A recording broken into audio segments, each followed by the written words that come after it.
March 2025, nakatanggap ng tip ang mga operatiba ng Criminal Investigation and Detection Group Detective Special Operations Unit o CIDG DSOU mula sa kanilang asset. Ang isa sa most wanted suspect na si Raymark Zamora alias Ray Ray, 11 taon na raw nagtatago para sa kasong rape na kinasangkutan umano noong 2014. Pinatuloy po tayo ngayon dito sa mismong tanggapan ng DSOU para masaksihan yung actual briefing bago nila isagawa yung pag-aresto sa subject po nitong service ng warrant of arrest. Napagkalaman ng operatiba na ang pamilya ng kinakasama ni Ray Ray ay may isang home-based na repair shop, habang si Ray Ray sumasideline bilang karpintero. Ano po ba yung tip na natanggap ng tropa tungkol dito sa operation na ito?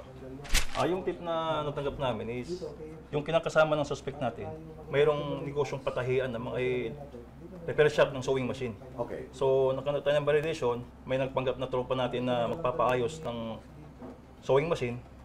So, natutunan natin yung whereabouts ng suspect natin. Okay. Kaya naman kasama ang resibo, March 17, 2025, nagtungo ng Angono Rizal ang CIDG DSOU para hanapin ang nasabing repair shop. Hindi para magpagawa pero para maghain ng warrant of arrest.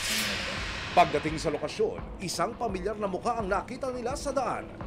Lumitaw ang kinakasama ng suspect. Sa isang convenience store naman, nakipag-meet up ang sinasabing bayaw ni Ray Ray. Nag-inquire ng karpintero ang police asset. Nag-usap na po kami kahapon na pupunta po siya dito At dahil mukhang busy pa si Ray Ray at hindi sumagot sa tawag, hiningi ng operatiba ang phone number para makontact. Magkakabukingan ng haba? Ilang oras ba ang nakalipas, hindi pa rin sumisipot si Ray Ray.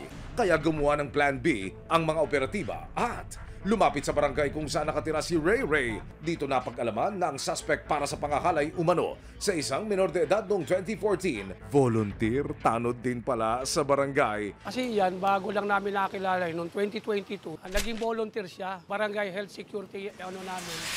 Sa pakikipagtulungan ng barangay, nag-abang ang mga operatiba sa sinasabing daanan ni Ray Ray pauwi sa kanilang bahay tuwing break time. Pagpata ng alas 12 ng tanghali, pinakura na ng mga operatiba ang isang lalaki. Anong araw mo?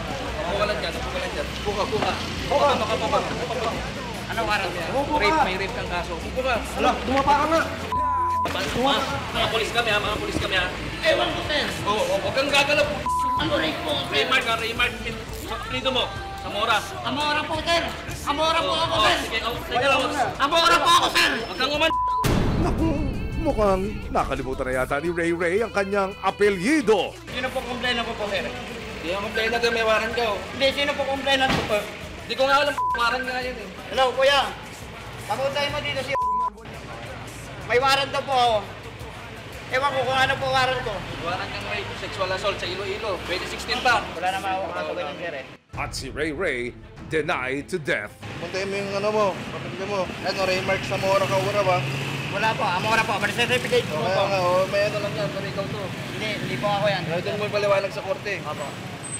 Complainant mo nagtuturo sa'yo may pinasang picture sa amin. Pero nag-iba ang ihip ng hangin nang bigla siyang umamin. Sino pa naging complainant mo ha? Iwaran kong yan dati. Pero alam ko sir, wala na yun po sir. Akala mo lang wala, Ray Ray, pero meron! Matapos basakan ng kanyang karapatan, dinala si Ray Ray sa opisina ng CIDG DSOU sa Camp Crame. Maraming salamat sa panonood, mga kapuso. Para masundan ang mga reklamong nasolusyonan ng resibo, mag-subscribe lamang sa GMA Public Affairs YouTube channel